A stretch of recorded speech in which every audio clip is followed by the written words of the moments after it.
Welcome, everyone. I would like to introduce our authors today, Nancy Hill, Charles Bigelow, Professor of Education at HGSE, and Alexis Redding, Lecturer on Education at HGSE, who will be discussing their book, The End of Adolescence, The Lost Art of Delaying Adulthood. We will leave about 15 to 20 minutes at the end of the hour for questions and answers. Please enter your questions into the Q&A feature. Nancy and Alexis, you can take it from here.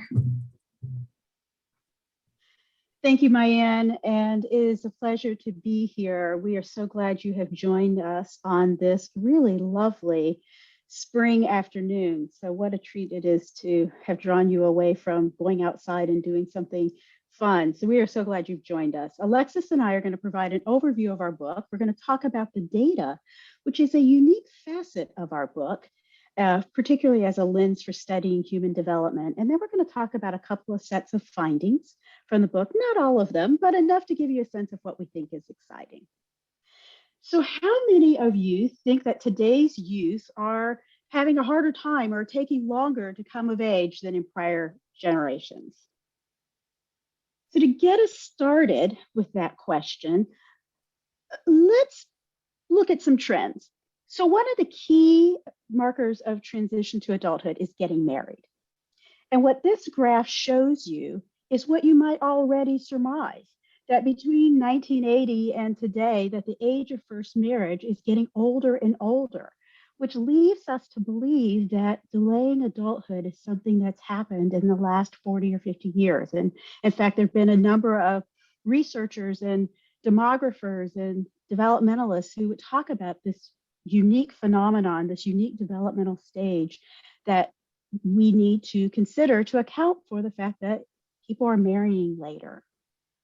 But if we go all the way back to 1890, more than, don't look yet, more than 100 years ago, what age do you think people got married?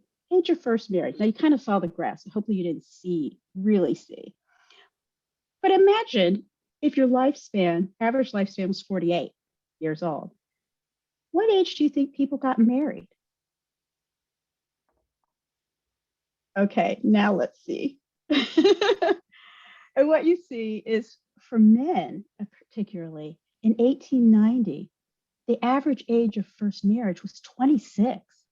Now keep in mind, the average lifespan of a man in 1890 was 48. So for some reason, they are marrying much later. And the trend is there for women, but they were marrying at 22. And so you can see for men that at age 26, they were marrying at about the same age on average as 1990 or 2000. We were surprised. I imagine that you're surprised too. So the other trend that we tend to look at when we think about youth taking too long to mature is living with your parents. In fact, living with your parents and living in your parents' basement is one of the main tropes of extended adolescence today. The Boomerang Generation, the people that come back home.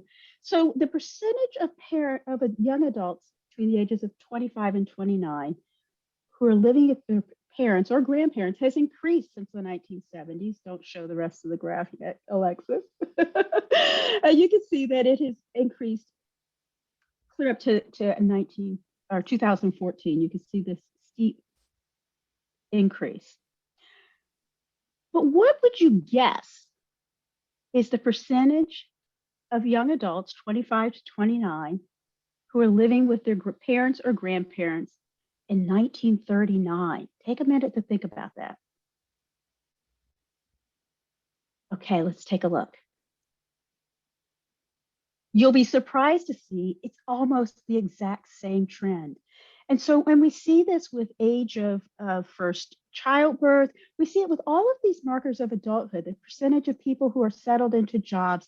There is this U-shaped distribution with the mid-20th century being the period that is the youngest for people to transition to adulthood, and that being really unique in the last century, and that there's something in common between kids coming of age 100 years ago and today.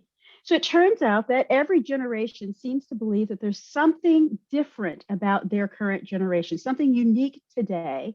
And our book challenges that notion. It challenges the current belief that there are delays in transitioning to adulthood and that those delays are unique to today. Now, as developmental scientists, we've heard people talk about coming of age and it being delayed and different today. And you know, in some hand, it felt right. But then on the other hand, it's never quite felt right that we needed a new developmental stage to account for the delay of adulthood. And part of that reason is that it didn't seem to apply to everyone, that the delaying of adulthood was something that applied to people who went to college, that people who graduated from high school and found jobs went ahead and got married at younger ages. And so how is it that we would need a new developmental stage and that this was truly unique to our generation, this delay in adulthood? So what we have found in these unique historical data that Alexis is going to describe is that we were able to test the question of whether or not delaying adulthood is unique to today. And it turns out that it's not, as you can see from the figures we've seen. But more than that, we've learned from their voices what they want with that time and what they want to do with that time. And perhaps we could learn how best to support them as they take more time to come of age. So I'm going to turn it over to Alexis, who's going to talk about our data set. Wonderful. Thank you, Nancy. In order to appreciate just how novel these data are and how unprecedented this opportunity was for us, as well as to appreciate how we almost lost these incredible voices to history, we want to take you on a little look back. This is the Harvard University Bureau of Study Council, or the BSC, that was situated on Linden Street between 1947 and 2019. The Bureau of Study Council was founded by Dr. William Perry, a fellow HGSE faculty member and a research scientist in his own right. Dr. Perry started the Bureau of Study Council because he recognized that college students in the 40s and 50s were struggling with emotional challenges and academic challenges for which they needed support. And so he created a center where tutoring was offered, one-on-one counseling was offered, and a whole host of other resources. Now, the lore is that Perry himself sat with more than 400 college students every year for 30 years.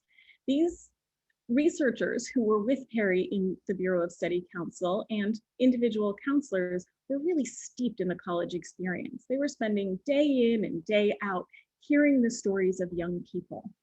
And part of appreciating the privilege that they had to hear these stories, Dr. Perry realized that they had an unprecedented opportunity to do two things. And the first was to capture some of these stories for posterity and also to use them as a training model for new and aspiring counselors. So in the mid-1940s, he began capturing documents from clinical interviews, the students who were actually referred to the Bureau because they were having such extreme problems. He would then transcribe these interviews, write manuals to go with them, even keep recordings in the 1950s of these voices so that aspiring counselors could come in and learn from real college students what it actually meant to struggle during the college years. Now, all the way up on the top floor of the Bureau of Study Council, the fourth floor, and for anybody who was there before it closed in 2019, you might remember this is the extra steep, extra creaky staircase all the way to the top, where the room sort of had slanted roofs and this sort of quaint quality. It was there that I spent the summer of 2016 at the invitation of Abigail Lipson. Dr. Lipson was then the director of the Bureau of Study Council. And she enlisted my help to look through these documents, and I enlisted Nancy's help to support me in this project. And what she did is she handed off the keys to this sort of magical little closet of materials. Behind this incredibly dusty old kind of rug hung on the wall, there was a cabinet recessed into the wall with sliding glass doors with a funny locking mechanism. She handed over the keys and she said, Dr. Perry's clinical interviews and training materials are in here. Let's rescue them. Let's make sure that we keep these for posterity and they're not lost. She had an archivist assigned to the task. And I spent the summer of 2016 up in these materials. And to give you a sense of what this looked like, this is a de-identified tiny little snippet of one of the pages I was leafing through. These are sort of thick, old pieces of paper that were a little brittle on the edges. They had purple mimeograph ink, and interesting anachronistic details on these transcripts, like the sounds of lighting cigarettes that were captured in them. Now, Nancy and I and Abigail and I and the three of us together, or the three of us all together, kept getting stumped by these documents because there was something in them that felt so profoundly contemporary that it was almost disorienting. Of course, there were those moments of lighting cigarettes and details like that, but what students were struggling with actually didn't seem all that different. It didn't seem that different from the research Nancy and I do. It didn't seem that different from the students who are in our classrooms today or who we serve as advisors for. And that was really exciting. Now that was exciting enough if our story had ended there. But amidst all of these documents were these other papers that were entirely out of time and place. And you can see in this tiny snippet how different they looked. The paper was more frail, it was white.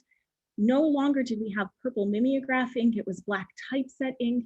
And they weren't the formal documents that Perry had archived so carefully. These were draft documents that had notes all over them. What I realized pretty quickly is that somebody had gone back to Perry's documents years later, and they were being a good citizen and recycling. So they took a document that must have been on their desk, flipped it over, and started taking notes on the back of those pages. And those pages, like breadcrumbs, found their way into these documents where they stood out. And we didn't know what they were at first, but we were fascinated by them. And it took a little while until we found the random documents, a page here, a page there, until we discovered on one of them a simple question: what stood out to you from the past year? Now, as developmental psychologists, as people who are steeped in this field, we knew instantly that that was Perry's question from his research from a seminal book written about the college student experience that was published in 1970 based on data from the 1950s and 60s. So our historical trek backwards will now take us to this span of Mass Ave. For those of you who are familiar with Harvard Square, this is the part of Mass Ave where you will now find C Optical and Tate Bakery. Between those two buses at the right side of your screen, that's actually Linden Street, where the Bureau of Study Council was. And as near as we can date it, this picture was taken around 1956, exactly the time that Perry was doing his study. And his study was fascinating. He took college students at the end of each of their 4 academic years, invited them to the Bureau, and then asked that single question: what stood out to you? And unlike those heavily regimented protocols we might study today, the counselor who was interviewing them just sat back and listened. These are unprecedented data. And you can imagine that Nancy, Abigail, and I could not believe that we might have stumbled on documents that were part of this seminal work. And this book, sort of colloquially known as the Perry Scheme, because the title itself is sometimes a tongue twister, is still taught in college student development courses today, including my own. And so we got lost in these documents, the fascination around what was happening at the college at this time. And then something happened that really put on the brakes. I found one more document, page number 17, and I remember it like yesterday, because on this document, in this study that we knew we had found from the 50s and 60s, it said President Nixon. And lower down on the page, Vietnam, which was entirely out of sequence and in a very different way than these pages have felt before. Now, what we realized pretty quickly, and what we found in an actual footnote to the history of Perry's work, is that he had replicated the study in the 1970s with the classes of 1975 and 1979. And once we knew he had done that, and once we realized they had never been published, the three of us were determined to find them, to find all of these materials. We weren't sure if they really existed. And it took 6 months of crawling around sometimes on the floor with rusty old cabinets, sort of pulling them out and jamming them out so we could get these old meeting minutes and documents from back in the 50s, 60s, and 70s, and a lot of time with some incredible archivists at Harvard University in our PC library, and we managed to find these materials. I'm going to introduce you to just a taste of one of the magical things we found. And this is a stand-in for the actual documents which have the students' names on them. But we found reel-to-reel recordings of every single one of those interviews of students who went over to the Bureau and sat and answered that single question. We also found the contemporaneous notes by the researchers who had interviewed them. We found their original signed consent forms, even the little notices of while you were out, phone messages from when those students had rescheduled their appointments. It was all there. It just needed to be pieced back together and found once again. Now, our first challenge was actually to rescue these voices off of reel-to-reel tapes. And we had the old original reel-to-reel recording machine up in that attic room that I was in at the Bureau, but we didn't dare touch them because it was clear from the outset that these were degrading materials. And so it took some pretty skilled technicians, also here at Harvard University, to rescue the voices from those tapes. And sadly, we lost about 1/3 of the voices because the tapes had already degraded that severely. But the 2/3 that we rescued were fascinating. Now, before we could actually study them, and as they were off with these incredible technologists who were getting the voices off of these tapes so that we could listen to them on our earbuds and on our iPhones today, we knew that we needed to answer 2 questions. Why on earth had Perry replicated the study and never published it? And we knew that we couldn't really deeply embark in this work until we understood the story of what had happened.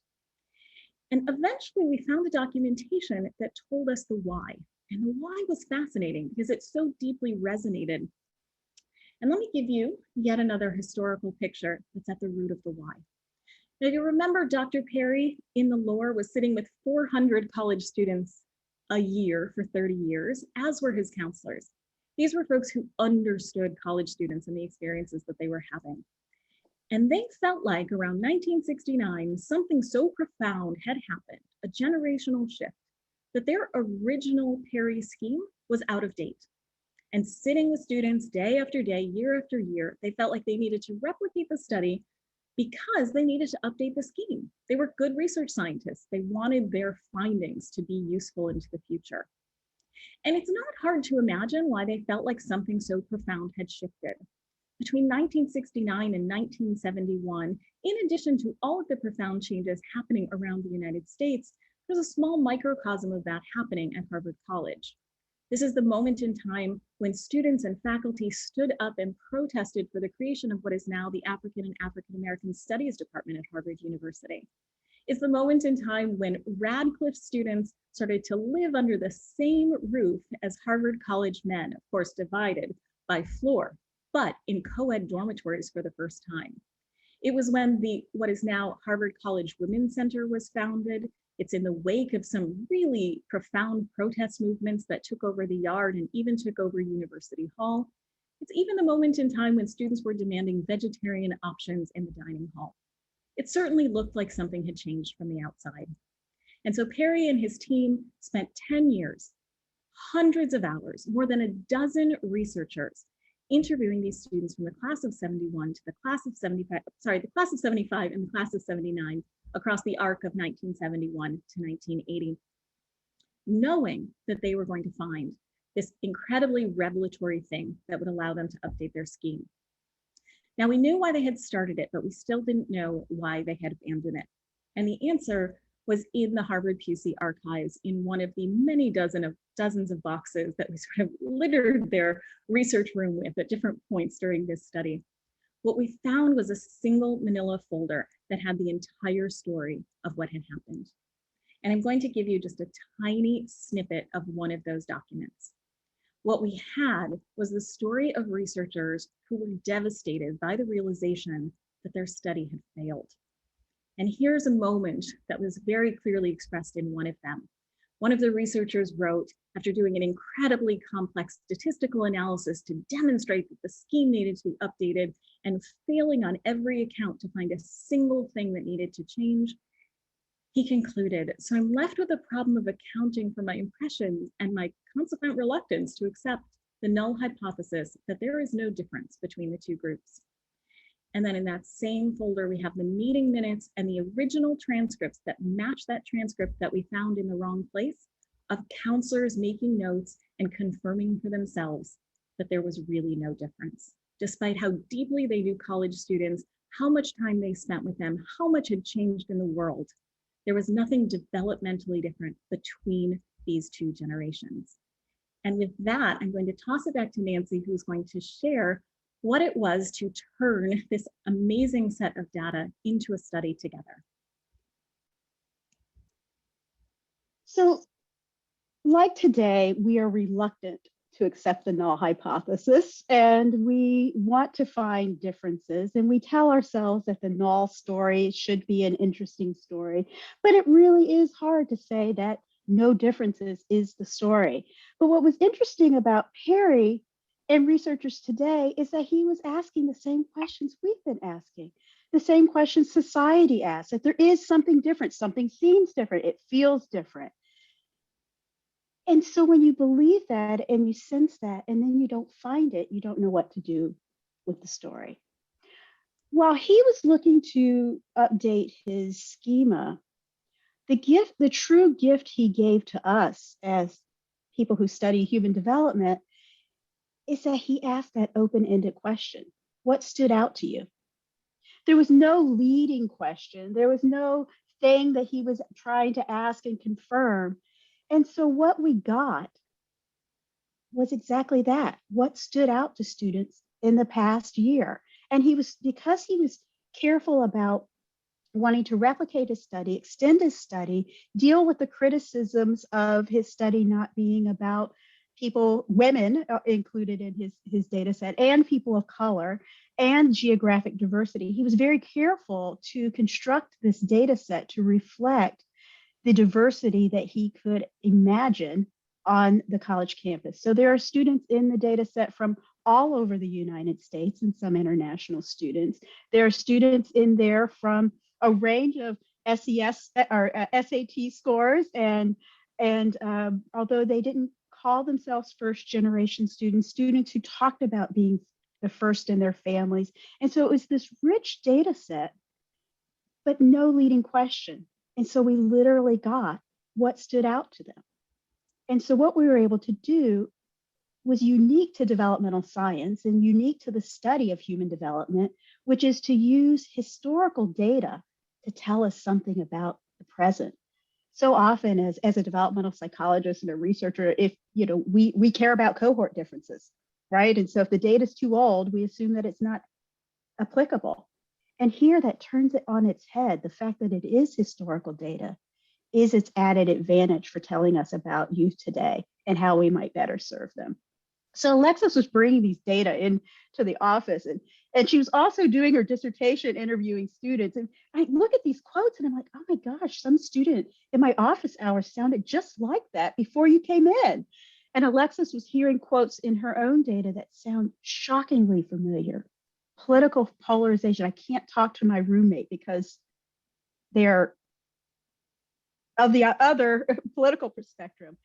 The loneliness, the deep loneliness that they felt, the challenges with majors, the issues with their parents, all of these things sounded shockingly familiar. And we found ourselves really in the position to challenge the prevailing theory that emerging adulthood and extended adolescence is something unique to today that we need to concern ourselves with. Now, neither of us had ever written a book. And, I come from a journal article culture. I could tell you exactly how to write a journal article, intro, method, results, 35 pages. And so we spent a long time trying to fit these into journal articles because that's the tool we had. And I still remember like it was yesterday, sitting across from Alexis as we were trying to shoehorn one more into it. Maybe we could do it this way if we just take one at a time.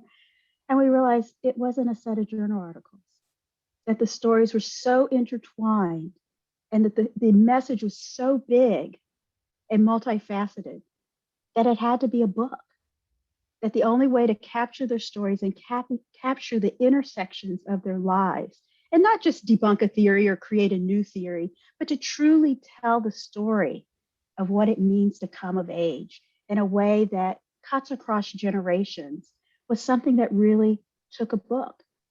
And then once we decided that it was going to take a book, I dare say, Alexis, it almost wrote itself. Would you say that? Kinda. The framework really wrote itself as we put together the proposal, and then we saw the final book. We were really surprised at how similar the themes were that we initially saw, and how the book came together in the end. And so we're going to talk about, kind of three sets of findings, and I'm going to pitch it back to Alexis to talk about leaving home. Wonderful. Thank you, Nancy.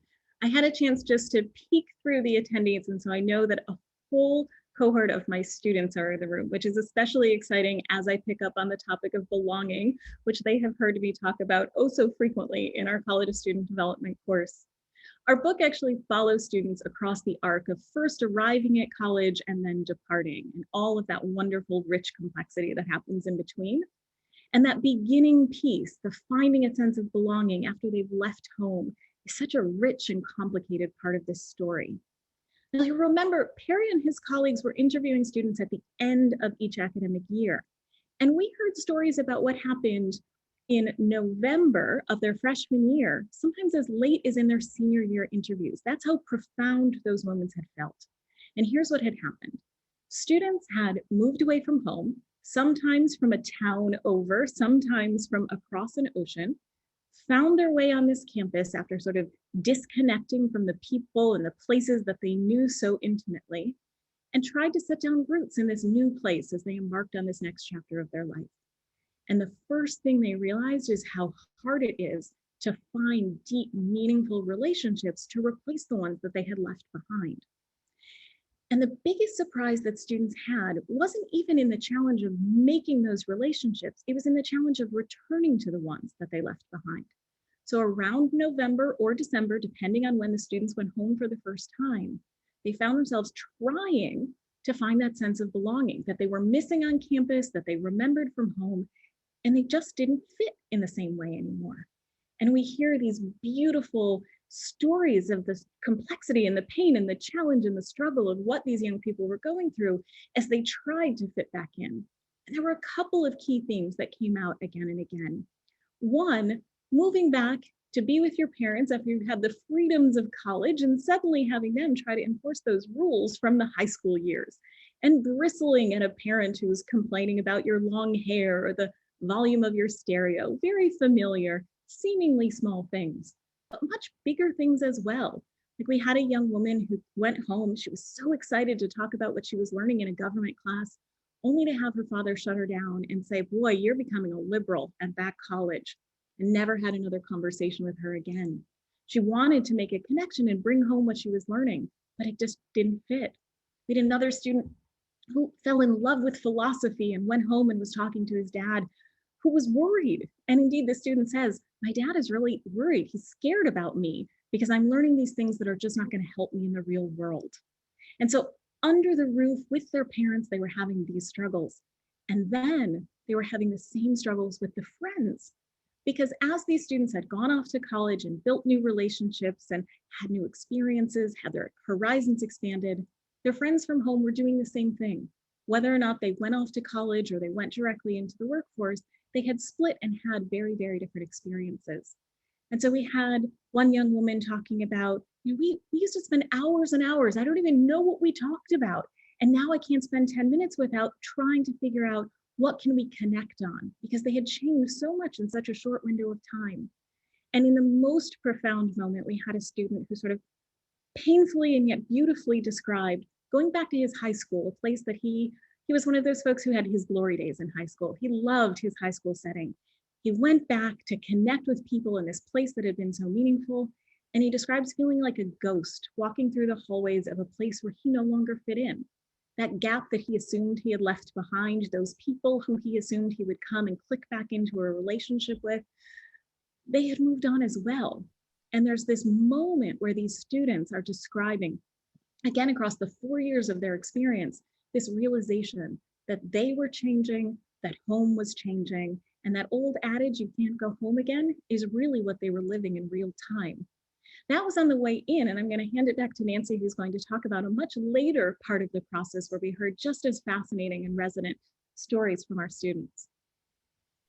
So part of the reason why they couldn't fit in was because they were changing, and they're supposed to change.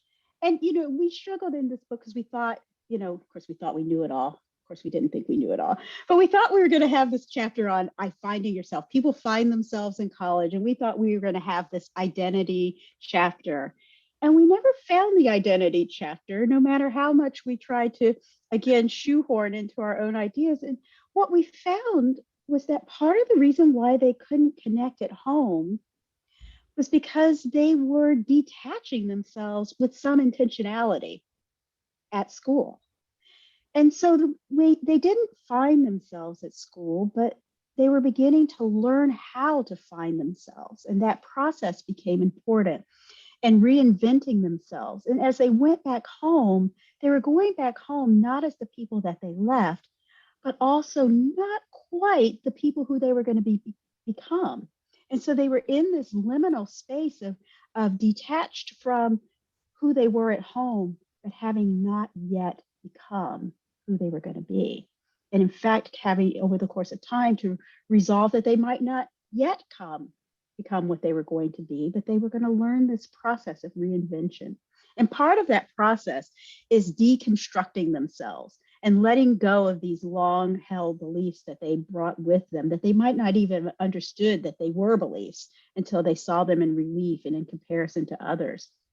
And so they intentionally described how they set aside and detached themselves from what their parents taught them to do. How do they know? How will I know if this is what I'm supposed to do if I'm only doing it because my parents told me to? And so as they detached themselves, they were also opening themselves up to new ideas, that they were expanding their horizons just the way you want college to do, and just the way that parents both hope and fear. That parents are prepared to send their kids off to college, but they often aren't ready to receive them back.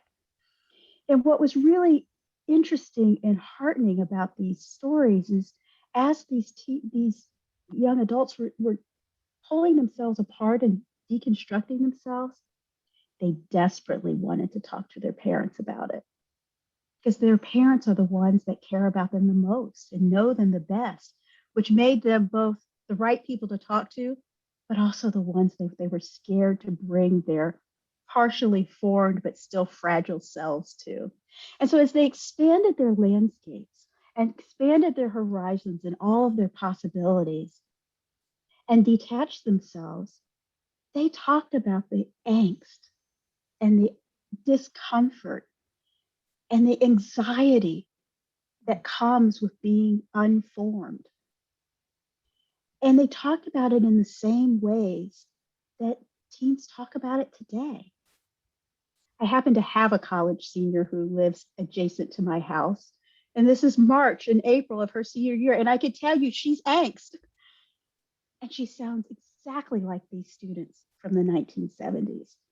As time moved on and their horizons were expanded, they talked about not having the support to make those decisions, to decide which among the many options do I take? How do I make sense of and evaluate all of these options? And they become idealists because they've detached themselves and they've picked up ideas. And so they're idealists, so they feel like they need a life that's meaningful. They need a career that makes a difference, not just money, but it's fulfilling. And college sets students up to desire that, as they should. But at the same time, no one tells them how do they evaluate all of these options. And it turns out from decision information theory that the more options you have, the less satisfied you become. And you become less satisfied because it's not possible to evaluate all of those options. So you find yourself closing doors before you have explored them. And so there's this feeling of settling. And so while these students have all of these options, the process of making decisions among them is unsupported in the college context and unsatisfying. And for some of the students who had the most innovative ideas about their career, where they wanted to integrate art and science and music and medicine, there was no one there to kind of help them figure out that unique path. And so some of them settled for a default path. And so we heard students with a sigh, and on those tapes that Alexis talked about, you heard the sighs as they decided that they didn't know how to do it. so I guess I'll just go to law school. Now, many people go to law school and they go to law school on purpose. And there were some in our study that went to law school on purpose. But there were others who went to law school because they didn't know what else to do. And they wanted more time to figure it out. And you kind of think, well, didn't you have time? You had 4 years of college. But in that context of the 4 years of college, they weren't able to use that time in a way that was useful for both broadening their horizons and then narrowing in and integrating into a meaningful path. So if you can do anything, which is what we tell college students today, then what you do has to be grand. It has to be powerful. It has to be perfect. And that creates an enormous sense of pressure on college students. And so some of them talked about ways in which they navigated it. And we heard them talk about mentors. We heard them talk about advisors. But the way they talked about mentorship, and they didn't use these words, but they talked about people in different categories. And what we learned from their interviews is we learned that there are 3 types of mentorship. We learned about mirrors, windows, and guiding lights. And so they talked about mentors that were mirrors. These are people who knew them well or knew something about them, and they held up the mirror that affirmed who they are. You're good at science, even though you didn't do so well in that class. Or you're going to be a good physician because you care about people. And so they held up this mirror that affirmed them. Often it was a family member, but sometimes it was a close friend. And then they talked about mentors who were windows. And I like to think of, we call them windows because they're the mentors that stand next to the student and at the window and opens up all the possibilities. And, I majored in psychology, and, there's not a whole lot you can do with a bachelor's degree in psychology. They told me when I was getting my bachelor's degree in psychology. So I needed someone to stand next to me and open up the window and say, here are all the things you can do with a degree in English. Or here's 2 or 3 people who I know who have integrated music and physics. And so you need a mentor who's a mirror. It tells you all the possibilities. And then they talked about guiding lights. Guiding lights are those who told them what the path looks like. Not just the person who reads the personal essay, but the person who says, here's what life is going to be like if you take a position in the State Department. You might be really interested in international relations, but if you're going to work in the State Department, one young woman described, I learned that I better like moving around. Because every time they say move, you got to get up and move. And then she decided, well, maybe I don't want to be in the State Department if that's what it requires. And so guiding lights that can show them how to follow the path to reach their goals. So they talked about those kinds of ways in which they were learning to find themselves, learning to detach themselves, learning the method of doing so, but needing more time and ways to use the time differently. And then the other ways in which students wanted more time and benefited from delaying adulthood is to deal with some of the obstacles and turning points that you want students to have in college and in those early years that profoundly shape who they become and the pathways that they take. But there often aren't ways in which those turning points can be and obstacles can be captured, and that students can benefit from having experienced them. We talk about 4 of those in the book, but today we're just going to highlight 2 of them. And I'm going to pitch it back to Alexis to talk about 1. Wonderful. Thank you, Nancy. Many of you know that chapter 6, in which we see these students navigating challenges, is my favorite chapter in the book, because these young people are about to embark on this next chapter of their life. We're capturing them at their junior and senior year on one path, and something happens to change the trajectory. And the 4 students were chosen because some of them have a really positive outlook and everything resolves and works out for the best, and some have the exact opposite experience. Now, the student who I want to introduce you to today is Judith. And Judith is the kind of person for whom everything has always just kind of worked out. And that's not my evaluation. At the beginning of her senior year, she sat down and said to her interviewer, everything's just always kind of worked out for me. I got into my first choice college. Now I got into my first choice grad school. I didn't even have to fight to get into classes that were limited enrollment. She acknowledged that her college years had been pretty seamless. And that's something that Nancy and I had seen and heard as we had met her across her previous 3 interviews. She'd had a really wonderful time in college. She had really thrived. She found her way to courses that really mattered to her. In fact, she would encounter new ideas and get so engrossed in them that her sophomore year interview, she spent 12 solid minutes talking about a book she had just read that had shaken her perspective, although by junior year she had forgotten it. But in that moment, it was so important. We saw her grapple with, do I want to be in the theater? No, I tried that. That's not it. Do I want to explore the arts? She went off and did that. And ultimately, she resolved that the thing she cared about most was writing and being with other people and mentoring them. She decided she wanted to be both a writer and a writing professor and had applied to graduate school for an MFA in writing. All was going seamlessly, as it always had. She wrote her senior thesis, she handed it in, and she got called into her advisor's office. And at that point, she thought she was being called in because she had done such a wonderful job. She was actually being called in because she was being accused of plagiarism, which was shocking to her and a blow to her sense of self. The way she describes it, and that's all we have to go on, is that she did not intentionally cheat. What she made sense out of in that moment was that she had not understood some of the rules and conventions of academic work. And Judith, who had always had things pretty much work out, was scared that they might not, but also kind of knew that somehow she could work through the system and figure out a way to the other side. So initially she was terrified. They were going to rescind her admissions to graduate school. She wasn't going to graduate from Harvard College or Radcliffe College. She wasn't sure how she was going to do it. And then she sat down with her friends and together they realized, not only can you find a way to the other side, you can become that professor who makes sure no other student gets through their college years and has a similar experience.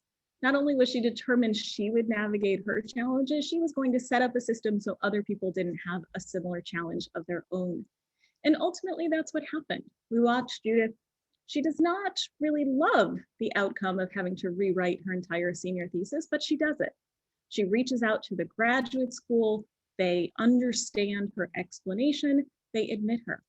She knew throughout this entire journey that she was in a place that was at least supporting her to learn from this mistake and that she could overcome it. And indeed she did.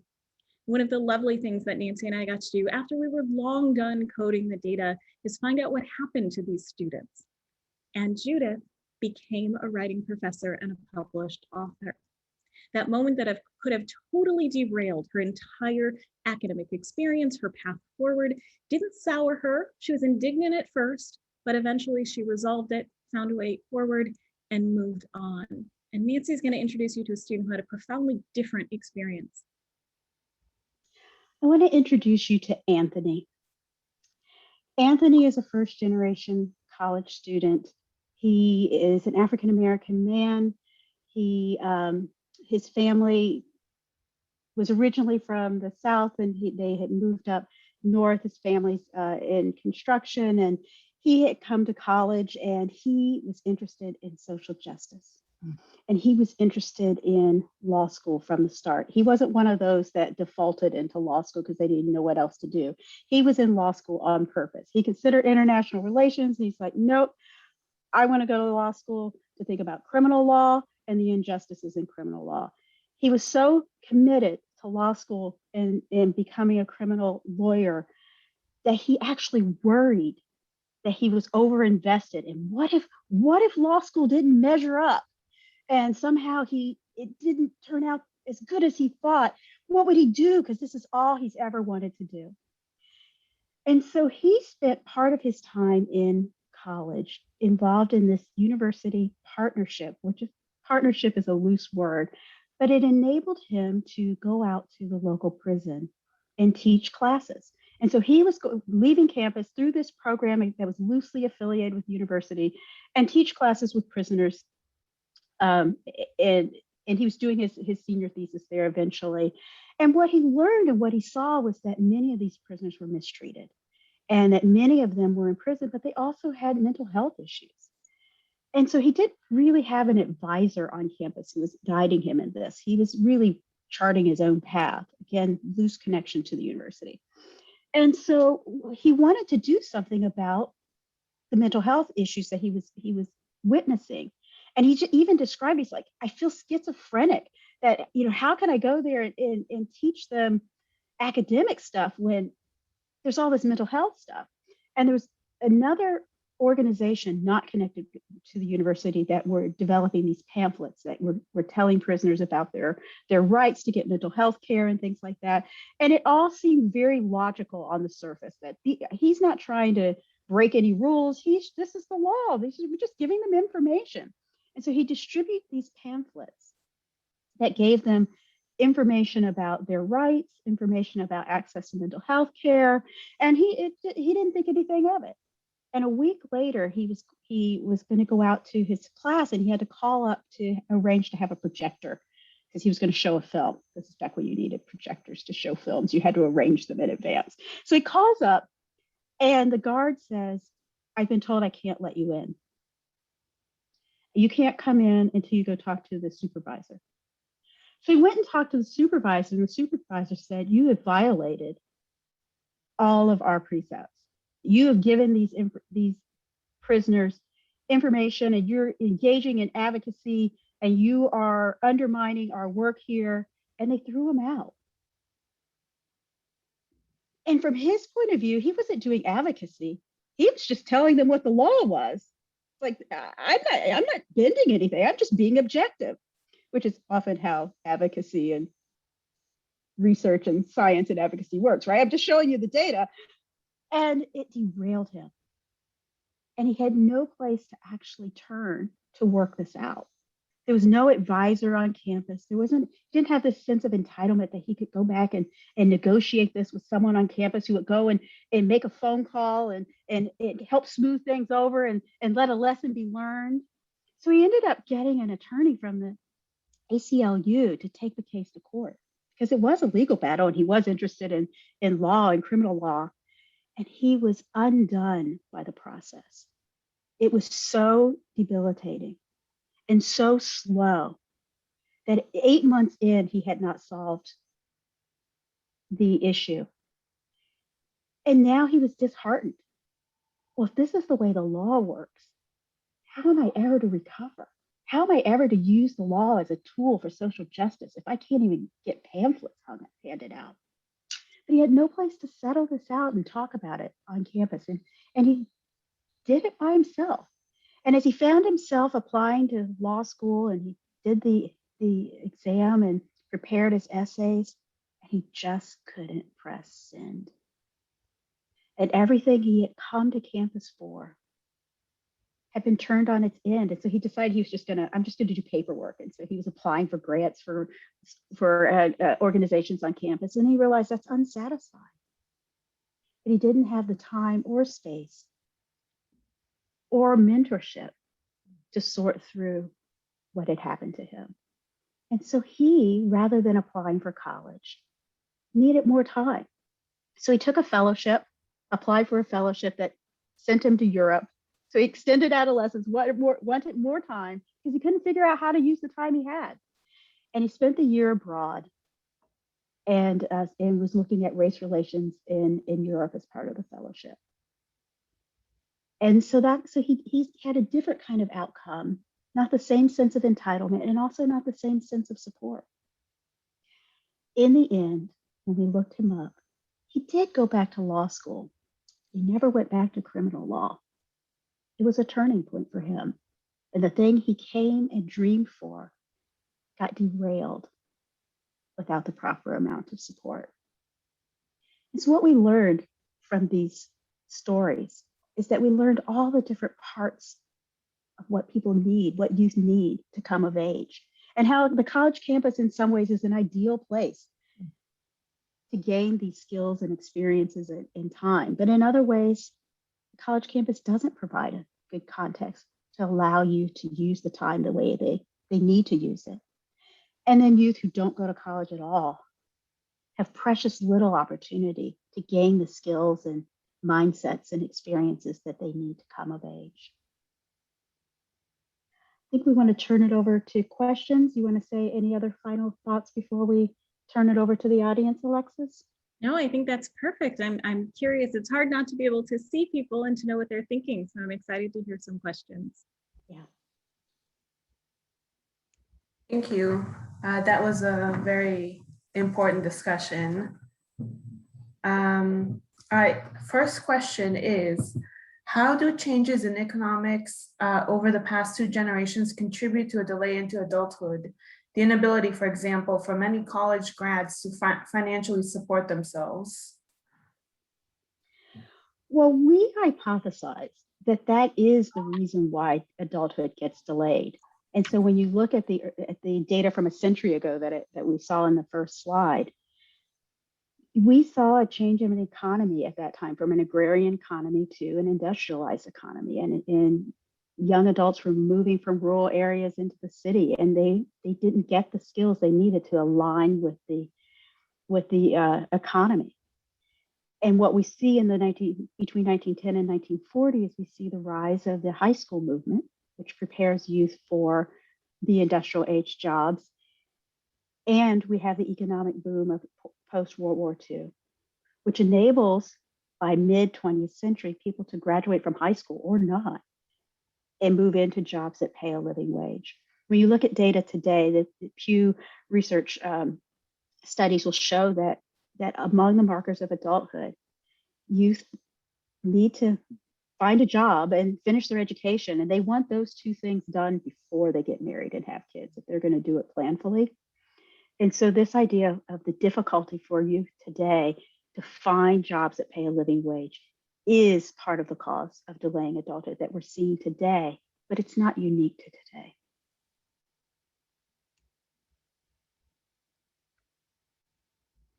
Thank you. I have another question here.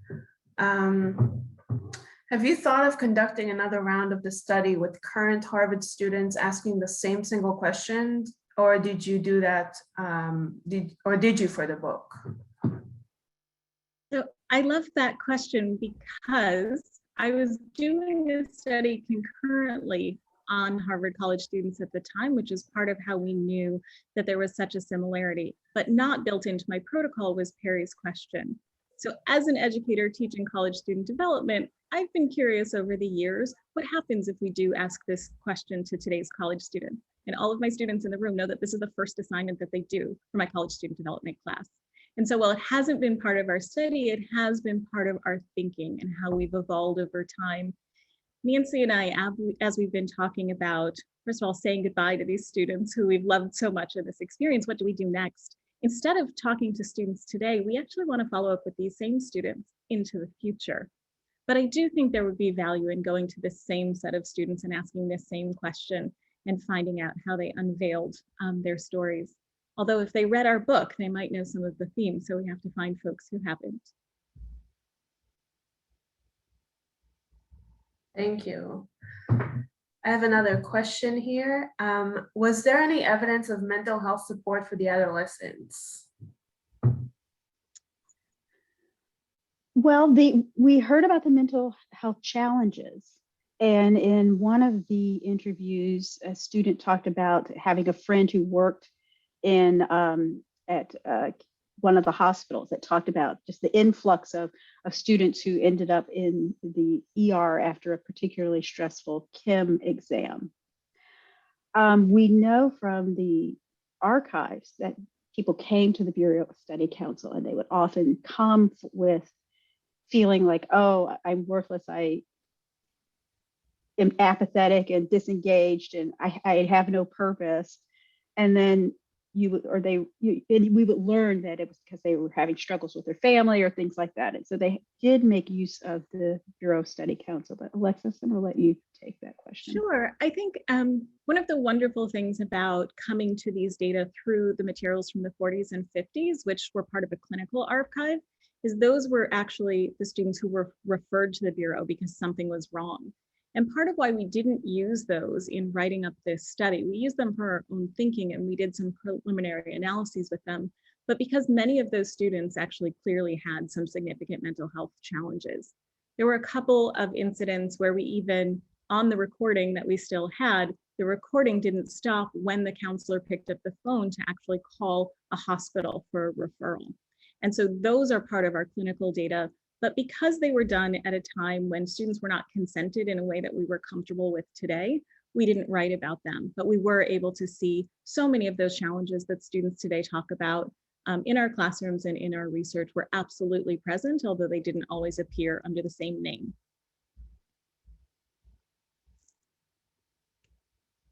Thank you. I think we have time for one more question. Do you feel like colleges should have a more active role in supporting student-family relationships as students move through college? If so, what recommendations would you give to schools?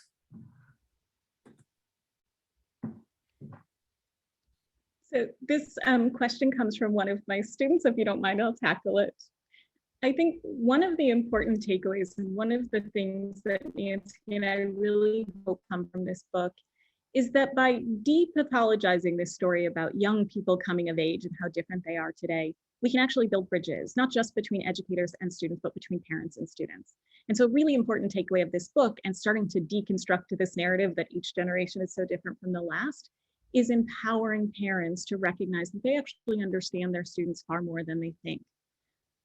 The external things might look different. TikTok and Facebook and Instagram and all of the technology that's happening, different majors or different ways that we're even thinking about our day-to-day life. Those things have changed, but the core developmental work of figuring out who you are and what you want out of your life and sort of crafting a sense of purpose, that's all exactly the same. And our hope is that by communicating that message, we are building not explicit supports, but we're building pathways for communication between parents and their children and their parents. It goes both ways.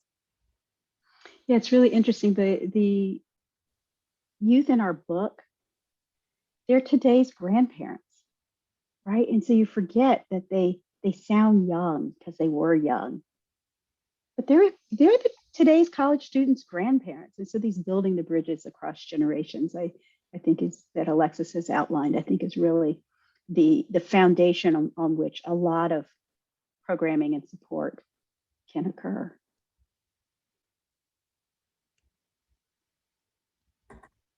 Thank you. One final question. Speaking of social media, someone would love to hear about how you believe the active presence of social media impacts the applicability of this research. Sure, we actually tackle that in the book. One of the things that's really complex about today's college students that was not the reality for the students in this book is that our students were able to fully disconnect from home. And of course, there's now this digital tether through social media where you're constantly connected to other people. But one of the things as Nancy and I started to really think about that question deeply and what does it mean to stay in touch, especially in those 3 months that were so important for our students as they talked about their experience. If anything, it actually might intensify some of what we were seeing because students are watching their friends have very different experiences than their own. They're watching life go on at home without them. And so those moments that our students described of being a ghost in the hallway are the kinds of things that they very well may be feeling in real time before they even go back home.